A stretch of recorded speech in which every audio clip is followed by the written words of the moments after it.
What's cracking, guys? It's Chris with Palmer Aquatics, and in today's video I'm going to show you how to set up a fish aquarium. This is going to be an ultimate beginner guide, so I apologize to the 60,000 subscribers, but I feel like this has to be done for the hobby because the beginners need to know this, because like 80% of the products in this hobby are like a scam, and I want to show beginners how to properly set up a fish aquarium. So in today's video, we're going to be using this aquarium as our display. This is a beautiful acrylic aquarium. I think it's like maybe 20 gallons, but let it be known that all aquariums are equal. It's essentially a glass box that we fill with water and we put inhabitants in it. What we're going to be going through today is the pure basics of all of setting up an aquarium. So we're going to have the sand or the gravel. We're going to talk about the water and like dechlorinating it. We're going to talk about a heater, and we're going to talk about filtration. We're going to talk about cycling the aquarium, and then we're going to talk about lighting. First question I always get asked is, should we use gravel or sand or something else? And that is a whole in-depth stuffed question. And honestly, I have an in-depth video on that, but to give you just a glimpse of what you can do, usually people in general use sand or gravel. And if you're keeping plants, well, here's the thing. Oh, there's a couple rocks in there. So sand and gravel is known as an inert substance. That means that it doesn't leach anything out. And if you're keeping plants, that the plants aren't going to feed on anything in the sand or gravel. And on average, when you're setting up a fish aquarium, usually on average, you want between 2 to 3 inches of sand or gravel. And people always ask me, should I use sand or gravel?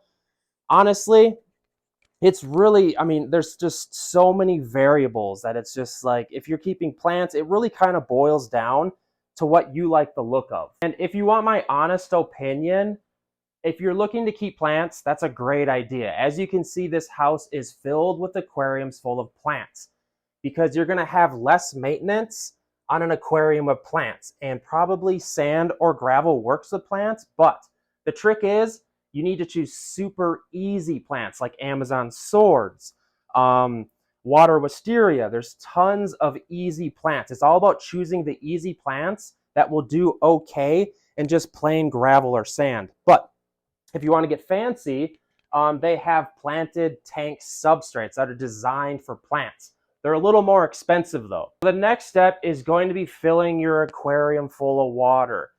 A lot of times people are faced with the obstacle of how to get water inside the aquarium. A lot of people think like, hey, if I just bring a bunch of buckets, if I fill 5-gallon buckets full of water and I just start dumping them, honestly, long term, that's a terrible idea. What they have is what's called water changers, and it's essentially like a long hose that connects to your faucet. And you just turn on your faucet, and then you can put water in there, and it's a little switch, and it'll pull water. We're fortunate enough here to have water piped into the house because we have so many tanks. And then moving on, when you fill your aquarium full of water, it's a huge deal to get yourself dechlorinator. The most common dechlorinator is Chem Prime, and it essentially gases off the chlorine inside the aquarium. Your fish are going to die without dechlorinator. And a lot of times plants don't like chlorine in the water either. So this is a big deal actually. To apply the dechlorinator, there will be directions right on the back of the bottle.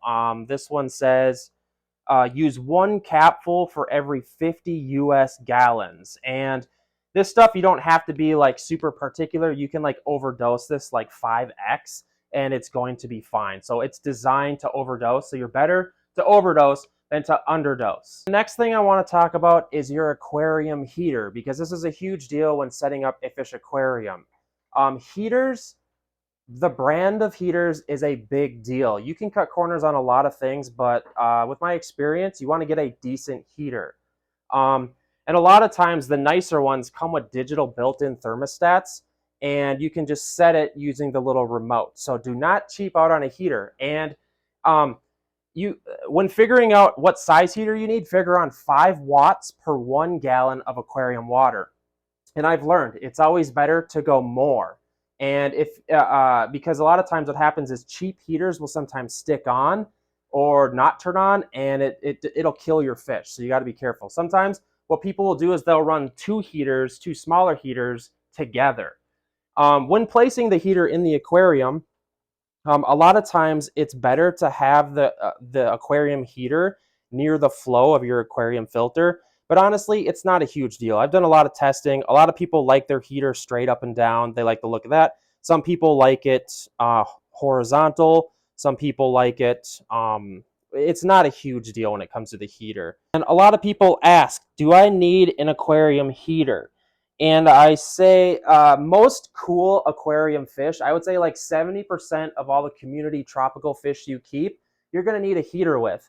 And on average, you need to keep the water temperature between 77 to 81 degrees Fahrenheit. So like betta fish, they need heated water.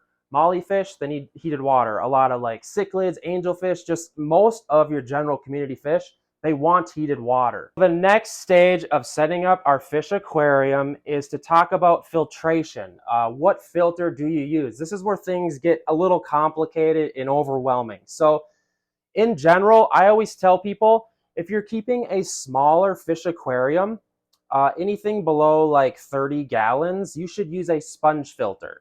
And people get super overwhelmed with this as well, because there's different types of sponge filters. Like for instance, this is a sponge filter design here, and this is the same idea or concept, except it just looks a little different. And these are a little dirty just because they've been used. And the concept is the same. What we're doing here is we are using an air pump. This is an air pump. And what we're going to do is we're going to connect the air line to the air pump, obviously. And just to show you guys, there's different types of air line. There's green stuff, there's blue stuff, black, clear, whatever. And all you do is hook this up to the air pump, and as air pumps into the air line, bubbles come out through here, and it sucks air in through the sponge. I know it's kind of complicated, but once you see it work, I'm trying to think, do we have any sponge filters that are working around here? Honestly, it's super easy to understand. Here's one here. This is one right here. Let's show them. So this is one that's set up on the side of the glass.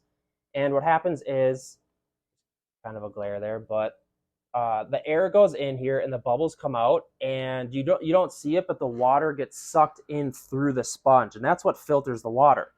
And a lot of people, what they want to do is they want to throw a hang on the back filter, which is kind of like the pump version. This is what it looks like right here. This is a larger tank here. This is our puffer aquarium. This is a hang on the back filter, but if you're keeping a smaller aquarium, there's no need for this. This is just for larger aquariums. I would maybe only keep these on like 55 gallons and above. So I would advise using a sponge filter. Now we're going to pretend like you have your sponge filter going, or your hang on the back setup, and you can put that literally anywhere. You can put your hang on the back anywhere you want. Again, it helps to have the heater next to your current. They say it's more efficient. Here's the complicated part though, guys. Probably the most complicated thing with setting up a fish aquarium is the cycling process. A lot of people screw this up where they just think if they let the water sit for a set amount of time that it's cycled. That's not how you cycle an aquarium. I have probably 5 in-depth videos I've done on how to cycle an aquarium.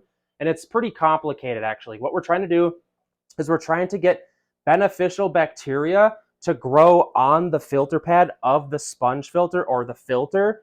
And then that, in turn, makes it an ecosystem for the fish to live within. So I'll throw some links in the description. You can cycle an aquarium using fish, like having the fish inside. You can cycle an aquarium using chemicals. You can cycle an aquarium using no fish and just fish food. But yeah, next, my favorite part, the lighting. This is one of my favorite parts. So lighting isn't crucial, like the type of lighting isn't crucial unless you're keeping aquarium plants. That's when things get a little more complicated. But if you're not keeping plants or coral, or that's saltwater, but if you're not keeping plants, literally, you can use any type of light you want. Maybe it's a blue light, a yellow light, a white light, whatever you want. But if you're keeping aquarium plants, like I would advise you to do, you want a light that is fairly high lumens, like that's the brightness, at a lighting spectrum of 6000K to around 7000K. And what that means is just like the color of lighting. It's like super white, and it's what replicates the sun to the best of our ability with LEDs. So, and again, it's not complicated. If you don't want to go get scientific with it, just get on Amazon and just search for an aquarium plant LED light. Honestly, a lot of these are just cheap Hydralights. There's Beamswork. There's tons of brands. I have tons of videos on them, and they work amazing. This light, on average, maybe like 30 bucks. This is a 20-gallon tall. They're not that expensive. Again, if you're gonna spend money on anything, have it be the aquarium heater and the light, because that is the most important part. Oh, and your fish, of course. The next common question is, when can we add fish to the aquarium? People ask this, right? So when you have figured out the cycle of your aquarium, that's when you can add fish. And there's a little trick. You can add small little tiny fish, like some guppies or something, and keep the bioload small. And with like a month's time, you will grow a cycle on itself. But again, you're gonna have to visit those cycling videos, because we need this aquarium cycled, or your fish are going to die. Because what happens is the water, it burns their gill plates and they die. That's how probably 80% of all the aquarium fish in this hobby die, because they have screwed up the cycling process. Little hack. You can jumpstart the cycle. What you got to do though is you have to get yourself a used filter, or like a used sponge filter from your local fish store. You can go to your local fish store and say, hey, I'd like to buy that used sponge filter in the aquarium, and maybe he'll give you a price. Some fish store owners are a bit different. Just tell them, I'm looking to jumpstart my cycle, because that will take out all the headache of trying to cycle this on your own. You'll just plop in the sponge filter, ready to go. Or else you can have them like tear out a chunk of pad for your hang on the back filter. You can throw it in there. Essentially what you're doing is you're taking the filter pad that has that good bacteria we need, and you're putting it in your aquarium. And as long as water is flowing through that filter pad, it's cycling the aquarium. That's when the bacteria are starting to grow in your aquarium. Guys, that is the pure basics of setting up a fish aquarium at your home. Of course, you can decorate it however you want. You can put SpongeBob in there. You can use live aquarium plants that look beautiful like this. Hit me up in the comment section. Let me know like what status you're at, because I love hearing from you guys. Please like the video, subscribe to the channel. If you can't tell, this is my life and I love this stuff. I guess without further ado, I will see you in the next one.